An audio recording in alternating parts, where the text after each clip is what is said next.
Hey everyone, Ryan here, back with another social skills video. Today I'm going to go through 7 basic tips for reading body language and all around to do with body language. Tip number 1 is to look for multiple pieces of evidence before you start making a conclusion about what someone's body language means.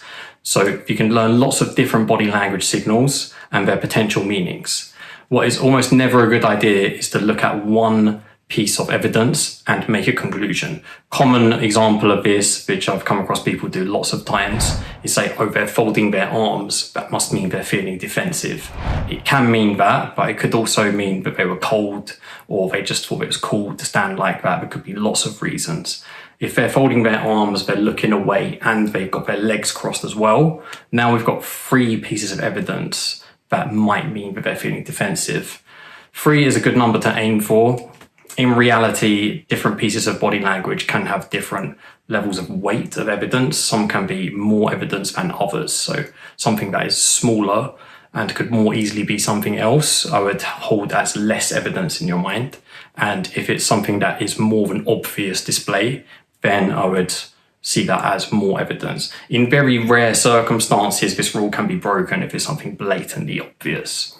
But you always want to look for, apart from those very rare exceptions, multiple clues before you start deciding they feel like this or they're intending this. Rule number 2 is once you've got to a certain level of certainty about what their body language means, it's best just to go ahead and assume that that's true. You're never going to get 100% accuracy. If you're looking to be 100% certain about something, that is never going to happen. So you're going to always be not sure. So once you get to the point where, if we're using numbers, about 90% certain, if we're using emotions to measure, which is a more smart and more accurate thing to do, then once you get to the point where you only feel confidence and no doubt that what you're reading is correct, then I would go ahead and just assume that that is true. It's worth the trade-off for the small fraction of times where you're wrong, which also means that you learn as well, for the 95% plus times where you're faster and more confident in your decision-making process. Quick thinking, I'd say, is the second most important thing in social skills. I've talked about this in other videos. So if we're quick to decide, it's worth the trade-off for a small fraction of times where you were wrong, for all of the times where you get extra thinking space to allocate to other things. Tip number 3 is that the first half a second or so of their reaction after they process something is way more reliable than the rest of it. This is because a lot of the time people might be masking their behavior. The most likely example of this is if someone is lying. They will react very quickly for a split second, about half a second, in a certain way, and then try to cover it up. So it might look a bit awkward or something when they get asked a question, and then within half a second, they're correcting their behavior.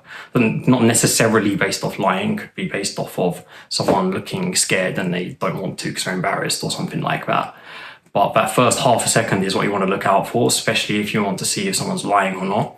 You can ask them a question or bring something up, or check their reaction when someone else does that. You want to be looking at that first half a second. Are they showing certain signals, which I'll go through in other videos and list different signals, what they might mean. Tip number 4 is that if we're not including energy, the bulk of communication is body language.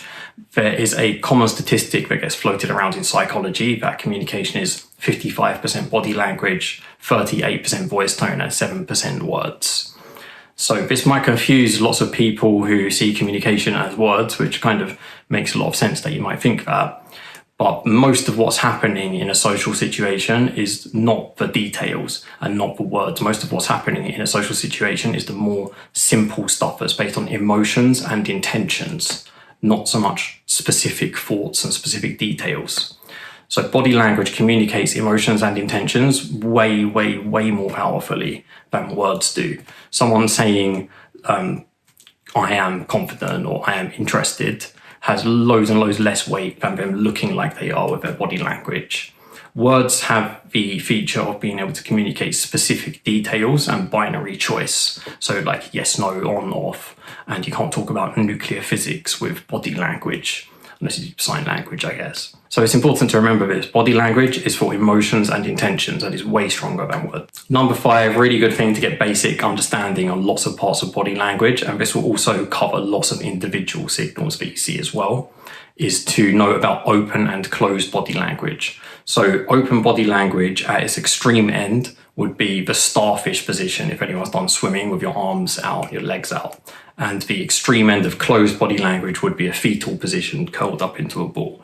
Now, obviously, you don't see that when you're going around. That would be kind of mental and probably make humans a bit backwards and more like crabs or something. But there's lots of in-betweens. If you see someone at a social gathering and their arms are uncrossed and their legs are a bit more spread out, obviously men tend to spread out their legs more than females, so take that into account, then you can know that they're more up for talking and they're more aiming, their intention is more to interact with those around them. If someone is more closed off, perhaps they've got their arms folded, they're turned away, can also include objects are in the way of them and others. This indicates that they're a bit less open to talking. Doesn't necessarily mean that they don't want to talk, but it might mean they're feeling nervous or awkward. Sometimes it can mean they don't want to talk.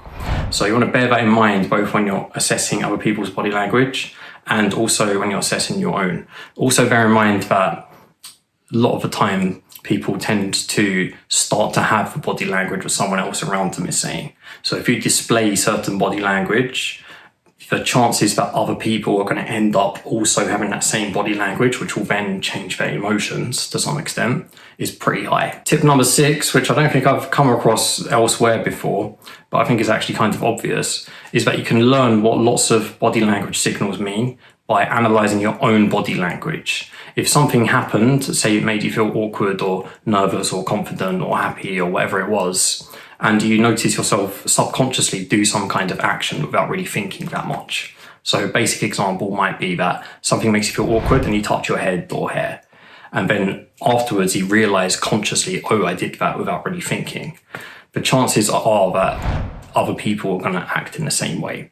Body language is way, way more similar between different people than it is different, and way, way more similar between different people compared to other things in social skills. People's opinions and ideas they have can vary wildly between one person to another.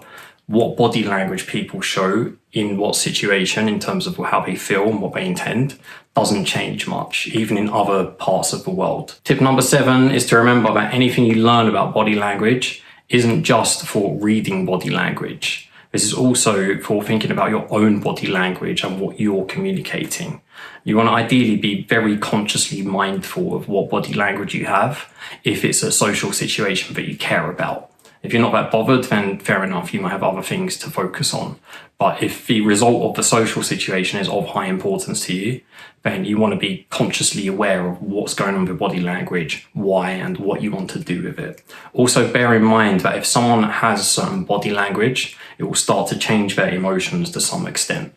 So if someone is showing a signal of nervousness, then they will start to become a bit more nervous. If someone is showing a signal of happiness in their body language, they will start to become a bit more happy. There might be other things also going on that are more powerful than that, so ultimately it doesn't change their emotions fully, but you can have some impact on your emotions just by changing your body language. One thing that helps quite a bit if you're in a bad state of mind, so you're upset or something, is to sit or stand with your back as straight as possible and put your chin tilted up and not force a smile, but if you can, just try to encourage a smile and hold that for 5-10 minutes.